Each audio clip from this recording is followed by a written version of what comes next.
Hello again. Welcome back to The Savvy Psychologist. I'm Dr. Ellen Hendrickson, and every week I'll help you meet life's challenges with evidence-based research, a sympathetic ear, and zero judgment.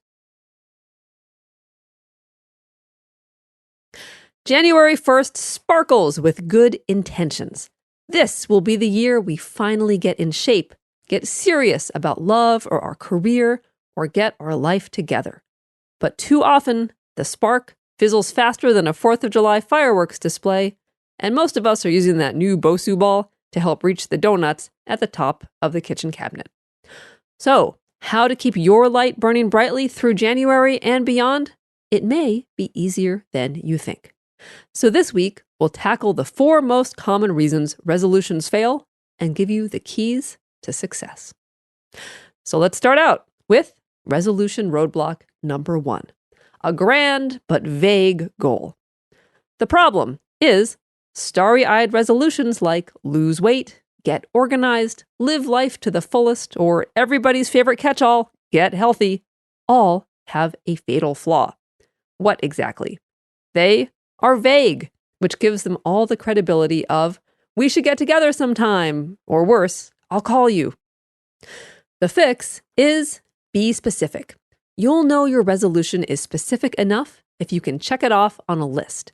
So for example, instead of get healthy, try eat fewer than 25 grams of sugar a day, or eat vegetables at every meal, or go to that 7 a.m. yoga class every Thursday. Quantification is often the key to specificity. So that means defining a specific number of pounds to lose, number of times a week you'll work out, or what distance you'll run. Next is resolution roadblock number 2, fitting in a new habit. The problem, a resolution to take on a new activity like volunteering, spending more time with your family, reading more, or learning French or the ukulele is often doomed from the start. Why? Well, because changing your habits and your accompanying schedule is surprisingly hard. Problems abound, finding the time, remembering to do it, and maintaining the habit. And it's more complicated than just being set in our ways. Many of us spend our days running around the bases so fast we're lucky if we touch them all. And adding another base to touch, even if it's just 5 minutes of meditation every morning, much less 2 hours of volunteering once a week or 30 minutes of reading before bed, magically morphs the resolution from a feel-good goal into a giant hassle. So, the fix. Automate it. Habit change works best when it's linked to another habit. So for example, if you're aiming to meditate daily, link it to something else you do every day.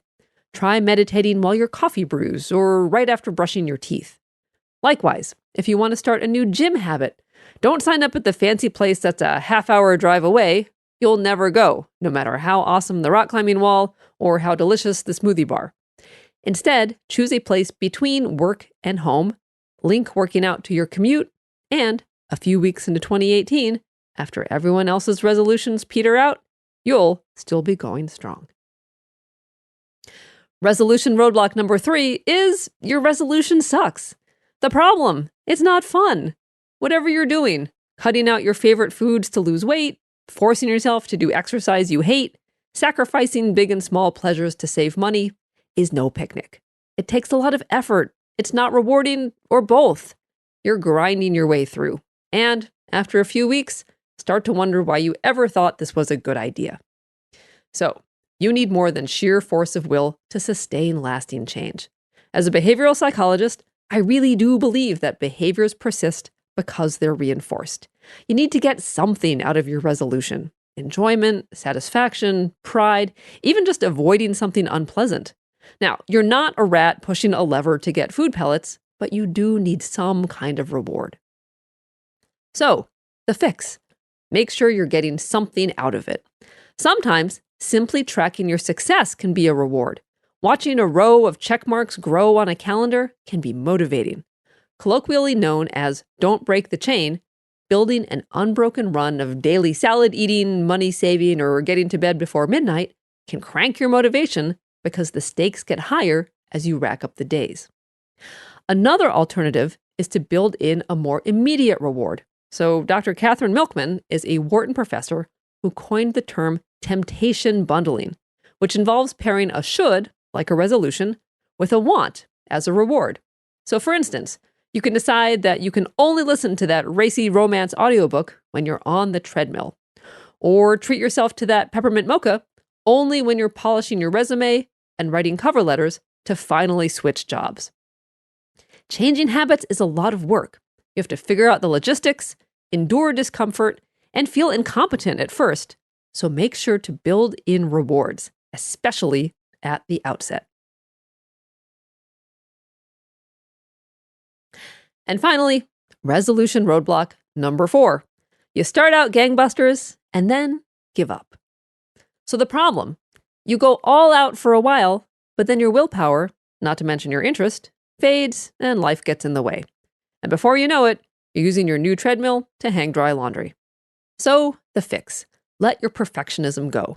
While don't break the chain consistency can be motivating, don't make breaking it a tragedy. Just begin again. With few exceptions like joining AA or taking birth control, a healthy habit doesn't have to be perfectly consistent. It can exist in fits and starts. So for example, according to the American Cancer Society, the average smoker tries to quit 8 to 10 times before finally succeeding in being smoke-free for a year. After all, in the long run, success isn't achieved by maintaining your new habit perfectly. It's achieved by minimizing the downtime between inevitable setbacks. So no matter your roadblock, consider building it into your resolution. You can use a method originated by Dr. Gabrielle Oettingen of NYU called mental contrasting, the steps of which make the nifty acronym WOOP: wish, outcome, obstacle, and plan. So to try it, first make a wish. This means your resolution, not an actual wish like being invisible or able to fly. Then visualize the outcome. What benefits would you enjoy? If you're trying to get fit, picture your clothes fitting better, having more energy, or being able to wrestle with your kids without getting winded. But then, and this is key, picture an obstacle. Visualize not having time to get to the gym, being too tired, or having life get in the way. What will you do? Make a plan to overcome the obstacle, and you've whooped your way closer to your goal. So to wrap up, specify your resolution, make it as brainless as possible by automating it, make sure you're getting something out of it, and simply begin again without drama or self-criticism when you find yourself dusting donut crumbs off that Bosu ball. Remember, zero judgment. As always, thank you so much for making The Savvy Psychologist a part of your life.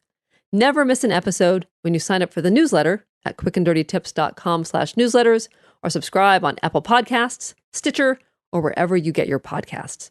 You can also like on Facebook, follow the show on Twitter at QDTSavvyPsych, or follow me at Ellen Hendrickson.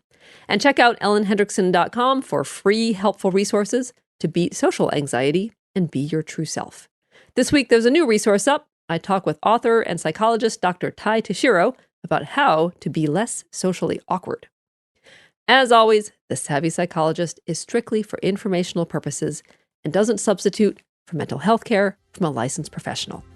Have a great week, and I'll see you next year for a happier, healthier mind.